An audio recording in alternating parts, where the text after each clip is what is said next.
Hi, this is Dr. Alice Kirby coming to you today with the Qi Gong Practice. And so in just a moment, I will move back so you can see more of me, and we'll go through some Qi Gong basic warm-up exercises and a few simple movements. And if you haven't heard of Qi Gong, it is a non-martial version of Tai Chi, which people tend to be more familiar with. And both of these movement forms come from China, and they have been in practice for hundreds of thousands of years. And Qigong is a beautiful movement practice. It has a myriad of health benefits, both for your mental health as well as your physical health. It's wonderful for general strengthening. It's wonderful for joint health. It works a lot with pumping type movements, as you will see, with a lot of bending and straightening of the knees that actually help to pump fluid through the joints. It's also a wonderful movement system for balance and for coordination. And as well, it's incredibly calming.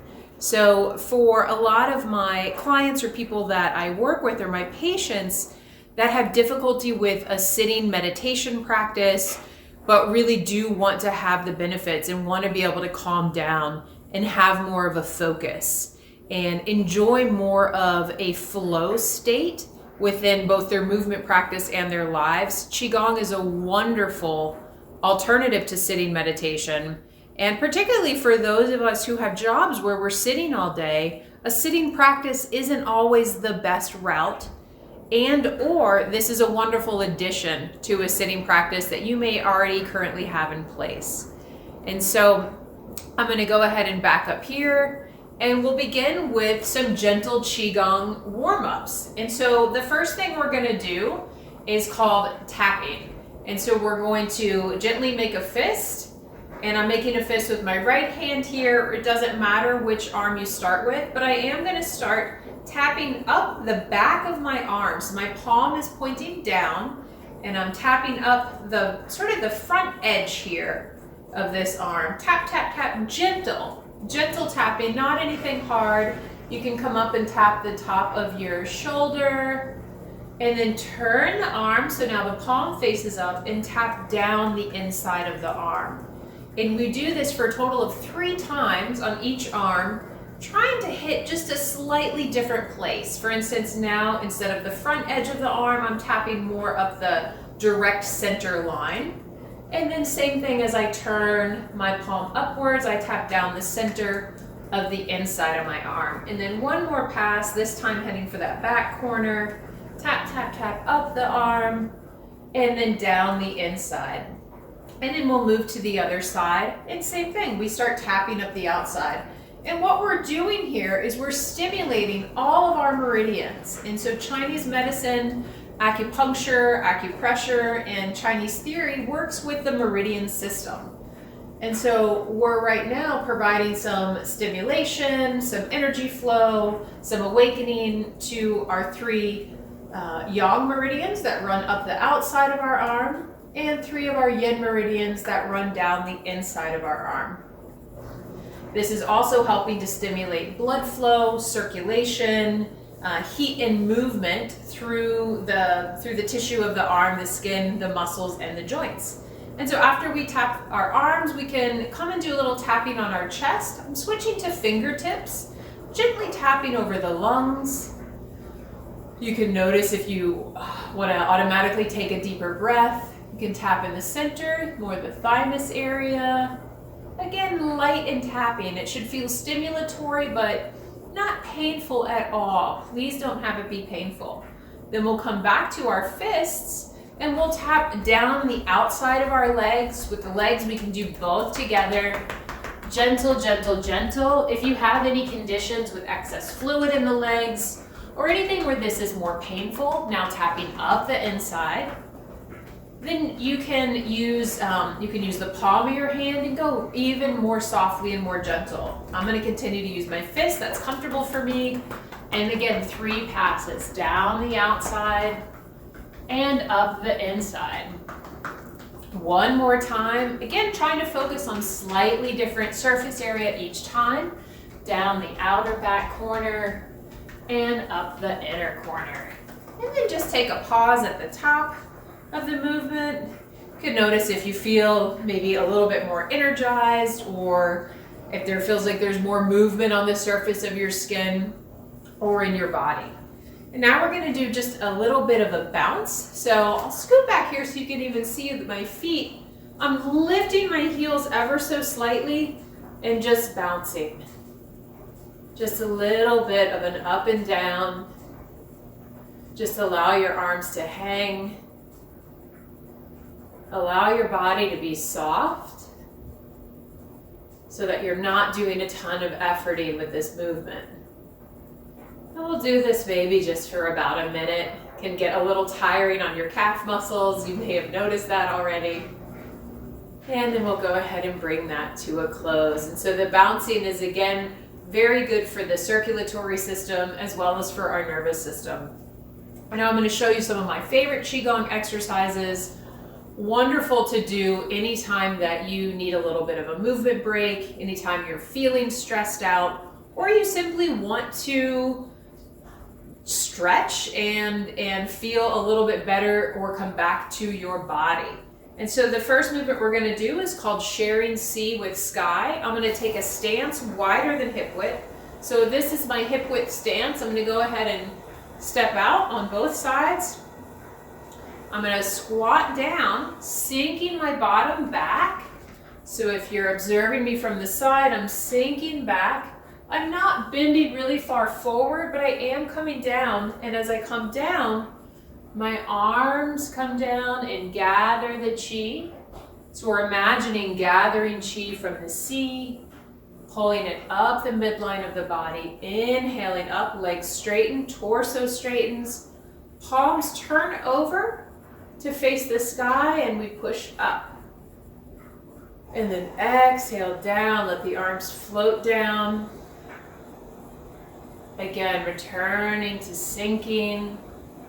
Bottom back, feet making contact with the floor, gathering your Qi, gathering the seawater. Inhaling up and pressing towards the sky. Exhale as we come down and around. Same movement. We're going to go through this same movement quite a few times. Inhaling up, gathering our sea, our Qi, pushing up. And when we talk about Qi, it simply means life force or life force energy. So in the Ayurvedic traditions, it's called prana. In the Qi Gong, Tai Chi, Chinese medicine, it's called Qi. And we all have this life force energy within us. And so practices like Qi Gong, like yoga, other focused movement practices help us to invigorate our life force.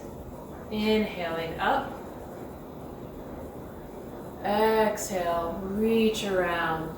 And as you become more familiar with the mechanics of the movement, inhaling up, allow your body to simply be guided and to settle on your structure so that you're not efforting so much as you go through the movement.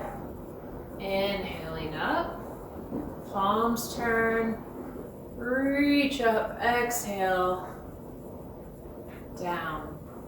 See if you can find the flow within the movement. You can think of an old-fashioned water wheel moving rhythmically. No one part of the movement is any more important than any of the other parts. There's no stops or starts to the movement. Just like that water wheel, it's a continuous, even cyclical flow. Inhaling up. Exhale, reach up and float down, sink down. We'll do this movement a few more times. See if you can find the stillness within the movement. See if you can tap into that sense of flow.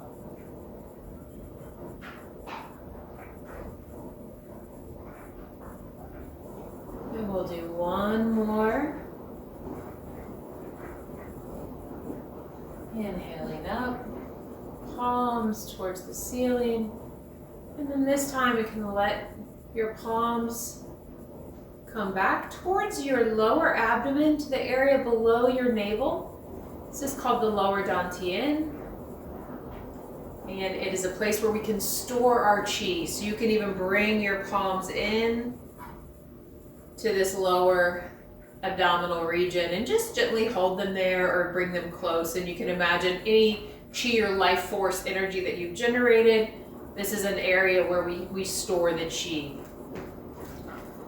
And so then let's come back up to feet closer together. We're going to do an animal form. Qigong, as you may have already noticed, has a lot to do or is named after frequently animals or nature. Hence the sharing the sea with the sky. And we're going to do an animal form called the bear. This is a very simple movement and very relaxing. And so I'm scooting back so hopefully you can see my feet here. We're going to start feet hip width apart, but turn the toes in ever so slightly so that you're almost pigeon-toed. And then we'll bring the palms up to center here. We're going to sink. I'm bending my right knee as my torso automatically moves to the left. And my palms in my breastbone here and my face are pointing upwards slightly. Back up to center. Sink onto the other leg. Back up to center. So by turning the toes in ever so slightly, we create this automatic twist in the torso with the sinking. And if this is at all painful for your knees, you can modify the movement. You can sink less. You can try to keep your feet more straight, turn them in even more slightly. Rising and sinking. And this is a very nice, simple movement to begin working on feeling that flow of finding both the stillness in the movement and the fluidity within the movement. The no stopping or starting. The endless cyclical movement. Rising and sinking. This is a wonderfully calming exercise as well, because this gentle rocking motion helps to bring us into more of a parasympathetic nervous system state. So it brings us more into that rest and digest mode, takes us out of any kind of a fight or flight mode. Gentle rocking. That's why instinctively mothers rock their babies. People in distress often will rock back and forth. It's a natural return to a more parasympathetic nervous system state. So we'll go through this motion a few more times. Sinking and rising. Seeing if you can find all parts of the movement as equal. One part seamlessly moving into the next. And then we'll return to center and to stillness. And again, we can bring our palms down to that lower dantian area. Just imagine storing any qi that we may have brought to life with our practice. I'm going to move a bit closer. And we're going to do another warm-up for the spine. So my feet are wider than hip width. And we're going to start simply by sinking left and right. So right hip, left hip. Our arms and our torso, we're going to turn our torso. So as I sink onto the left knee, and again, this is a small sink. I'm not coming really far forward. Make sure your knee does not go forward over your toes. This is a gentle bend in the knee. And then my torso is going to turn and face the side where I'm sinking. This is my left side. Torso's turning to the left. Shift my weight to the right leg. Torso turns towards the right. And then I speed up the movement and allow my arms to gather momentum. So my arms are swinging and they're This hand that comes around the back ends up tapping my back. And this is called knocking at the gateway of energy.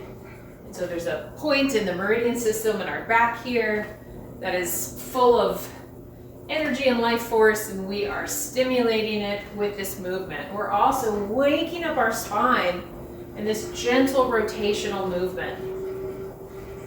And if you feel at all dizzy, you can cease this movement or you can try going slower. Please take care of yourselves. See if you can twist just a little bit further each time, waking up all of those little muscles in between your vertebrae that support your spinal column all day. Gentle twists like this are also very good for our digestive system, helping provide a gentle squeeze to our internal organs. And we're simply just shifting the weight back and forth. This should feel almost effortless, easeful, relaxing, because again, we're moving in that rocking type fluid motion. And we can come back to stillness.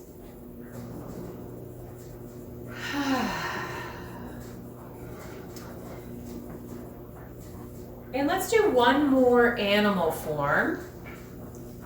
So we'll go into a movement called the white crane.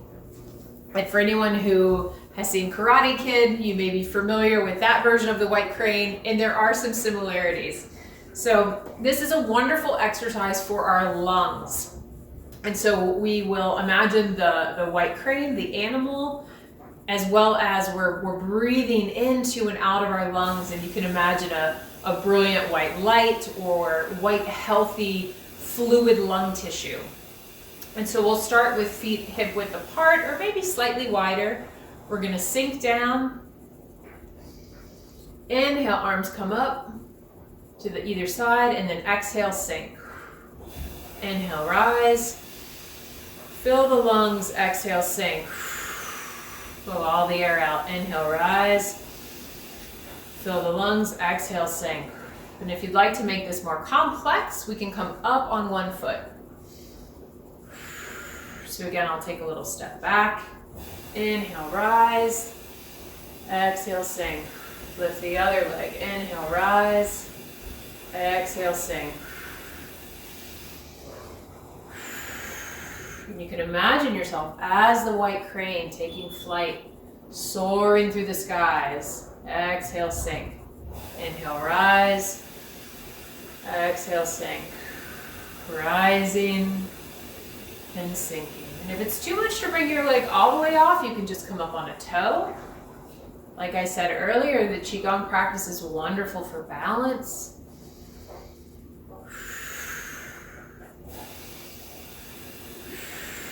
Just do a few more.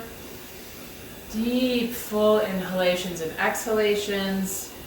Graceful movements through the arm. Again, same rhythmic flow throughout the movement. Rising and sinking. Rising and sinking. If you lose your balance a little bit, that's okay. Again, if you're worried about falling, please don't come up into a one-legged stance. You can do this on two legs. You can come up just on the tip of a toe instead of bringing your leg all the way up. Let's do one more each side. Last one here. And back to center. And we'll do more Qi Gong practices in future videos, but those are some of my favorites for warming up, for generating that nice flow of Qi, and for both activating and calming our nervous systems. So as we close out this practice, I invite you just to check in with yourself. Notice how you're feeling. Notice if you have a sense of calm yet energized type feeling around you and within you. And again, you can take any one of these little practices and do it in 5 minutes throughout your day to increase your energy, to return to your body into a state of presence, and to bring more of that parasympathetic nervous system state into your daily life.